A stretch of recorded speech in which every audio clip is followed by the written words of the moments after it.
नमस्कार, आप देख रहे हैं द न्यूज और मैं रानी गुप्ता आपके साथ। इस वक्त देखने को मिल रहा है कि जहां बीबीसी के दफ्तर में लगातार छापेमारी का सिलसिला जारी है, लगातार इनकम टैक्स डिपार्टमेंट जो है वो सर्वे कर रही है, लेकिन इस बीच तमाम जो मीडिया संस्थान हैं विदेशों के, उनके भी रिएक्शन इस मामले में सामने आए हैं। तो वहीं देखने को मिला है कि जब एक पाकिस्तानी पत्रकार ने अमेरिका के प्रवक्ता नेड प्राइस से इसको लेकर के सवाल पूछा तो उन्होंने सीधे तौर पर इन सवालों को नजरअंदाज कर दिया और उन्होंने कहा कि हाँ, भारत में जो सर्वे हो रहा है इनकम टैक्स डिपार्टमेंट की ओर से बीबीसी के दफ्तर में, उस बारे में उन्हें पूरी जानकारी है। साथ ही उन्होंने भारत और अमेरिका के मित्रतापूर्ण रिश्ते का भी जिक्र किया। इस बीच देखने को मिला कि कैसे ब्रिटिश के जो सांसद हैं रॉबर्ट ब्लैकमैन, उन्होंने भी प्रधानमंत्री मोदी की सरकार की तारीफ की है और उनका कहना है कि जो डॉक्यूमेंट्री बनाई गई है प्रधानमंत्री मोदी को लेकर के, वो सीधे तौर पर बेहद अपमानजनक डॉक्यूमेंट्री है और उनका कहना है कि ब्रिटिश सरकार जो है वो बीबीसी का प्रतिनिधित्व नहीं करती है। बता दें कि भारत में दिल्ली और मुंबई स्थित बीबीसी के दफ्तरों पर इनकम टैक्स के अधिकारियों ने छापा मारा। इस मामले पर अमेरिका लगातार संभल कर बयान देता हुआ नजर आ रहा है। मंगलवार को एक पाकिस्तानी पत्रकार ने इस मामले पर अमेरिका के विदेश विभाग के प्रवक्ता नेड प्राइस से सवाल पूछने की कोशिश की, जिसे उन्होंने सीधे तौर पर नजरअंदाज कर दिया। बता दें कि ARY के रिपोर्टर जहां जैब अली ने इसके बारे में पूछा तो प्राइस ने कहा, हम भारतीय अधिकारियों द्वारा दिल्ली में बीबीसी दफ्तरों में की गई छापेमारी से अवगत हैं। वहीं दुनिया भर की मीडिया संस्थान जैसे कि Bloomberg, Guardian, Al Jazeera, New York Times, समाचार agency AP, Dawn, Arab News, AFP जो कि फ्रांस की एक समाचार एजेंसी है, इसी के साथ ही मीडिया वॉचडॉग समेत तमाम ऐसे न्यूज चैनल्स हैं जो कि कहीं ना कहीं भारत के विरुद्ध रिपोर्टिंग करते हैं और भारत के खिलाफ आर्टिकल लिखते हैं। ऐसे में इन तमाम मीडिया संस्थानों ने जो बीबीसी पर कार्रवाई की जा रही है, बीबीसी में जो IT की छापेमारी की जा रही है, सर्वे की जा रही है, उसको बिल्कुल गलत बताया है और उनका कहना है कि ये जो फ्रीडम ऑफ प्रेस है उसका गलत तरीके से प्रयोग किया जा रहा है, स्वतंत्रता नहीं है, इस तरीके की तमाम बातें कही हैं। लेकिन After banning the BBC documentary in India, the Indian government is now raiding the offices of BBC in New Delhi and Mumbai. Your thoughts, any concern? Because all of the journalist organizations, including National Press Club here in DC, termed it an assault on the media freedom.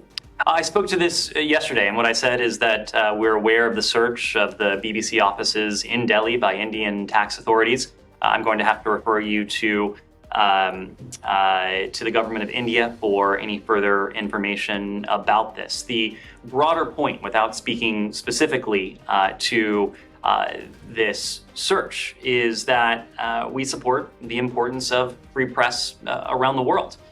We continue to highlight the importance of freedom of expression, freedom of religion or belief as human rights that contribute to the strengthening of democracy here in this country, in India, and in our fellow democracies around the world. लेकिन वहीं हम अगर British जो सांसद हैं उनकी बात माने तो उन्होंने कहा है कि बीबीसी ने जो डॉक्यूमेंट्री बनाई है या फिर जो चीज़ें वो करता है वो ब्रिटिश सरकार का प्रतिनिधित्व नहीं करता या फिर बीबीसी का प्रतिनिधित्व ब्रिटिश की गवर्नमेंट नहीं करती है। उन्होंने इस बात से सीधे इनकार कर दिया है। बता दें कि जो सवाल पाकिस्तानी रिपोर्टर ने उठाया, इस मामले पर अमेरिकी विदेश विभाग की विस्तृत प्रतिक्रिया प्राप्त करने की कोशिश की थी। इसके लिए और भी पाकिस्तानी पत्रकार ने सवाल किए, लेकिन नेड प्राइस ने इस मामले पर टिप्पणी करने से बिल्कुल इनकार कर दिया।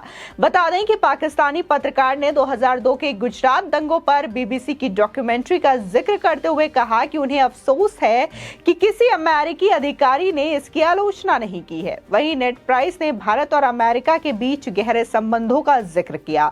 उन्होंने कहा कि मैं मोटे तौर पर यह कहूंगा कि ऐसे कई कारण हैं जो भारत के साथ साथ अमेरिका की गहरी रणनीतिक साझेदारी को रेखांकित करते हैं। दोनों देशों के करीबी राजनीतिक और आर्थिक संबंध है। हालांकि इस दौरान प्राइस ने दुनिया भर में एक स्वतंत्र प्रेस के महत्व पर जोर दिया है। बता दें, इनकम टैक्स के अधिकारियों के मुताबिक इंटरनेशनल ट्रांजैक्शन और ट्रांसफर प्राइसिंग से जुड़े मामलों को लेकर के अब बीबीसी के दफ्तर में सर्वे किया गया है और अधिकारियों ने आरोप लगाया कि पहले नोटिस दिए जाने के बाद भी बीबीसी ने इसका पालन नहीं किया था। बीबीसी ने सर्वे को लेकर के जानकारी भी दी थी। बता दें कि इनकम टैक्स अथॉरिटीज नई दिल्ली और मुंबई में बीबीसी दफ्तरों पर इस वक्त मौजूद है और उनका कहना है कि हम पूरा सहयोग कर रहे हैं। हम उम्मीद करते हैं कि स्थिति जितना जल्दी हो सकेगा सुलझ जाएगी। इसी के साथ ही डॉक्यूमेंट्री को लेकर के ब्रिटेन की संसद के सदस्य रॉबर्ट ब्लैकमैन ने मोदी सरकार का समर्थन किया है। ब्लैकमैन ने बीबीसी डॉक्यूमेंट्री की निंदा करते हुए इसको बेहद अपमानजनक बताया है। ब्लैकमैन ने कहा कि बीबीसी डॉक्यूमेंट्री व्यंग और कलंक से भरी हुई है। बता दें, इससे पहले ब्रिटिश सांसद बॉब ब्लैकमैन ने कहा है कि प्रधानमंत्री नरेंद्र मोदी पर बनी बीबीसी की डॉक्यूमेंट्री में तथ्यों को पूरी तरीके से बढ़ा चढ़ा करके पेश किया गया है। उन्होंने एक समाचार चैनल से बात करते हुए कहा था कि बीबीसी ब्रिटिश सरकार के विचारों का प्रतिनिधित्व नहीं करता है। ब्लैकमैन ने कहा कि पीएम मोदी पर केंद्रित 2 भाग की बनी वेब सीरीज बिल्कुल खराब पत्रकारिता का परिणाम है। इसमें खराब शोध किया गया है और ये पूरी तरीके से अनुचित है। बता दें, इससे पहले ये भी देखने को मिला था कि जब बीबीसी की डॉक्यूमेंट्री आई थी और इस पे भारी हंगामा हो रहा था, तब ब्रिटेन के संसद में भी आवाज गूंजा था और वहां पर भी पाकिस्तानी मूल के सांसद ने इस बात को लेकर के आवाज उठाई थी, जिसके बाद ब्रिटेन के पीएम ऋषि सुनक ने ये कहा था कि जो इमेज बीबीसी ने अपनी डॉक्यूमेंट्री में दिखाई है प्रधानमंत्री मोदी को लेकर के, वो सेटिस्फाइड नहीं है और इस इमेज को बेहद गलत तरीके से प्रस्तुत करने की कोशिश बीबीसी के द्वारा की गई है, ऐसा ब्रिटेन के प्रधानमंत्री का कहना है। बता दें कि देखने को यह मिला है कि गुजरात दंगों को लेकर के बीबीसी की documentary India the Modi question खासी चर्चा में रही थी। सरकार ने भारत में इसके प्रदर्शन पर रोक लगा दी थी। हालांकि राजनीतिक दलों और शिक्षण संस्थानों में डॉक्यूमेंट्री दिखाए जाने की खबरें सामने भी आई थी, जिसके चलते खासा तनाव भी देखने को मिला था। भारत सरकार ने इसे प्रोपेगेंडा पीस बताया था। बता दें कि इसको लेकर के काफी ज्यादा राजनीतिक हलचल भी देखने को मिली थी। लगातार विपक्ष इस चीज को लेकर के मुद्दा बना रहा था, आवाज उठा रहा था और बार बार बीबीसी को सही ठहराता हुआ नजर आ रहा था। इसी के साथ ही देखने को यह भी मिल रहा है, अधिकारियों ने कहा है कि बीबीसी के दफ्तर में कुछ कंप्यूटर के जो डिवाइसेस है और मोबाइल फोन है, उनका क्लोन भी बनाया गया है। अधिकारियों ने मंगलवार को ये कहा था कि बीबीसी की सहायक कंपनियों के अंतर्राष्ट्रीय कराधान और ट्रांसफर प्राइसिंग से संबंधित मुद्दों की जांच के लिए सर्वेक्षण किया जा रहा है। बता दें कि दिल्ली और मुंबई में अधिकारियों ने कहा कि बीबीसी की सहायक कंपनियों के अंतर्राष्ट्रीय यानी कि इंटरनेशनल ट्रांजैक्शन और ट्रांसफर प्राइसिंग से जुड़े मुद्दों की जांच के लिए सर्वे किया जा रहा है। अधिकारियों का यह भी आरोप लगाया कि ब्रिटिश की जो संस्था है यानी कि बीबीसी, उसे पहले ही नोटिस दिया जा चुका था, लेकिन उन्होंने इसका अनुपालन नहीं किया और अपने मुनाफे को काफी हद तक डाइवर्ट कर दिया।